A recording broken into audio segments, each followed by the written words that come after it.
Good morning everybody! Nandito naman ang iyong nanay, Milay. Ngayon gagawa ako ng pakbit.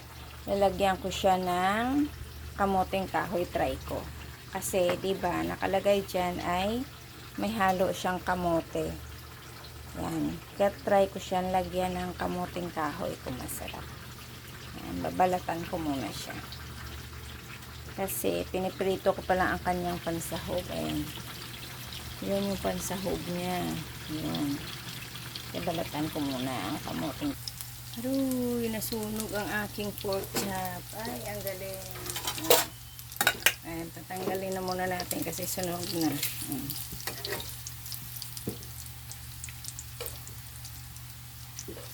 Ayan.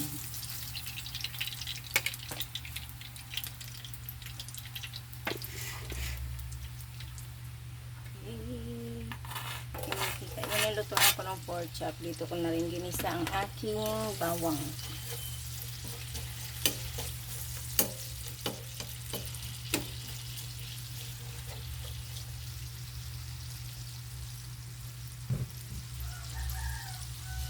Diyan ko na rin igisa ang aking bawang.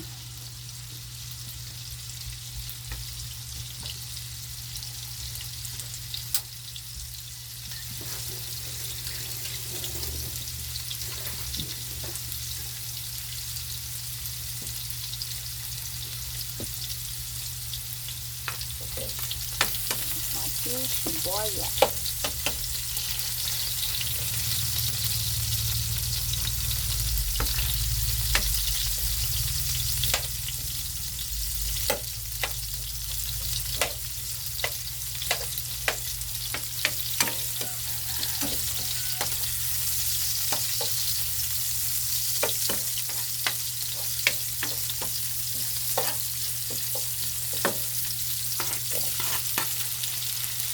Lagyan ko siya ng kamatis.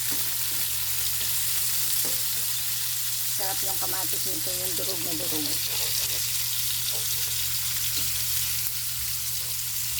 Lagay na natin ang ating live o gulay. Lagay natin yung gulay natin.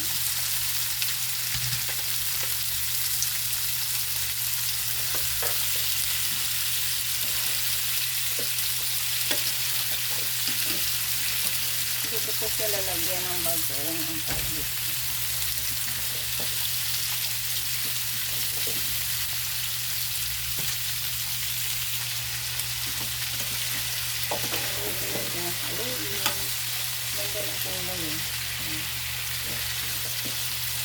Lalagyan ko siya ng tubig kasi para lumambot yung para lumambot ang kamuting kahoy. Kaya lalagyan ko muna siya ng tubig. Yan.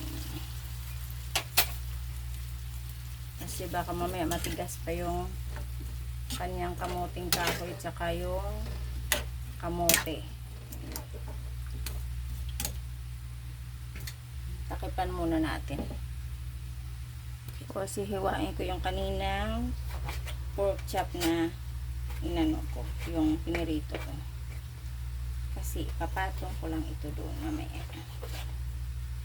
Ito yung kanyang sahog. Silipin natin ang ating luto. Ayun. Palambutin lang natin ito. Yan, malambot na siya. Pero kailangan pa rin siya lumambot.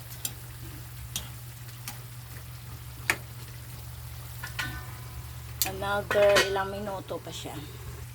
Okay, malambot na ang ating kamuting kahoy tsaka yan ang kalabasa. Okay na yan. Okay, yan na. Ilagay ko ang aking pinirito kaninang pork chop. May nakalimutan ako. Kaya sabi ko bakit parang madilim. Diba? Lalagay. Patok ko na sa taas ang kanyang pork chop.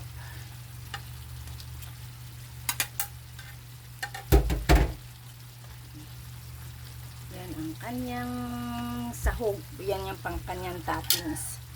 Yan. Kaya mga palalabs, thank you very much. Don't forget to follow my another video. And pwede panonoorin nyo rin in a short way. Ha? Kahit maiksi lang na madaanan nyo lang ang aking bahay. Maraming salamat. God bless. Keep safe everyone. Bye. Love you all.